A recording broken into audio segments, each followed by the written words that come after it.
হুজুর বলছে জাল হাদিস, কিন্তু পাবলিককে বলতেছে ঠিক কিনা বলো। মানে এটা আশ্চর্য ব্যাপার, উনি নিজে জাল হাদিস বলে একটা পাপী তো হচ্ছেই, আবার এই উপস্থিত হাজারো জনতাকে বলতেছে হাত উঁচু করেন, আরো জোরে বলেন ঠিক কিনা। তার মানে উনি তো পাপী, ভয়ঙ্কর পাপী আছেই। মান কাযাবা আলাইয়া মুতাআম্মিদান ফালিয়াতাবাউ মাকাদাহু মিনান নার।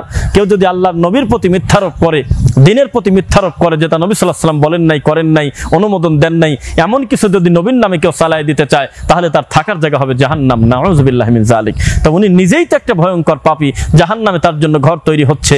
এই লোকটা আবার এত মানুষকে, নিরীহ মানুষদেরকে হাত উঁচু করে সাক্ষী করে নিচ্ছে যে তোমরা সবাই সাক্ষী আছো তো, ঠিক কিনা বলো। তখন না বুঝেই একটা মানুষ, আপনি নিরীহ মানুষ, আপনার প্রতি সুধারণা করে বলতেছি, আপনি হয়তো ধর্মকর্ম বোঝেন না, সরল মনে আপনি হুজুরের কথা শুনে বললেন যে ঠিক, তাহলে আপনি একটা হারাম কাজে, একটা মন্দ কাজে, একটা পাপের কাজে সহযোগিতা করলে যেই পাপ হয়, সেই পাপ আপনার শুধু মুখের ঠিকই যথেষ্ট। আস্তাগফিরুল্লাহ আযীম। তাহলে এটা সাদাকা জারিয়া, যেমন নেক কাজ করলে, এবং এটা চলমান সাদাকা, যদি মানুষের জন্য কিছু করে যান, আপনি টিউবওয়েল করে দেন, প্রতিষ্ঠান করে দিয়ে যান, বা কোনো একটা ভালো কিছু চালু করে দিয়ে যান, যেমন ফজিলত আছে, এটা আবার গুনাহে জারিয়া।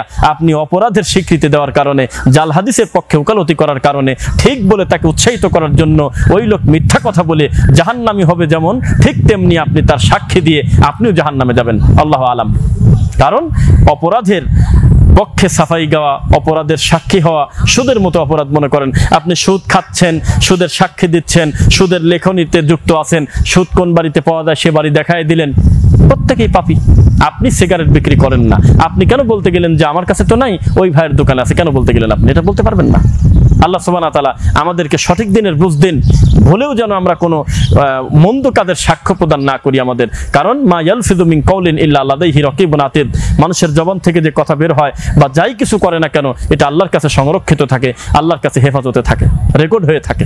আমাদের প্রতিটা কথার হিসাব আল্লাহকে বুঝিয়ে দিতে হবে। সুতরাং ভুলে, আন্দাজে, না বুঝে না জেনে ঠিক বলবেন না, না বুঝে না জেনে সুবহানাল্লাহ বলবেন না, না জেনে না বুঝে আউযুবিল্লাহ বলবেন না। যেখানে বলার দরকার সেখানে অবশ্যই বলবেন, বলার দরকার না সেখানে আপনি আন্দাজে বলে গুনাহগার হবেন না। আল্লাহ যেন আপনাকে সঠিক দিনের বুঝ দেন। আল্লাহুম্মা আমিন।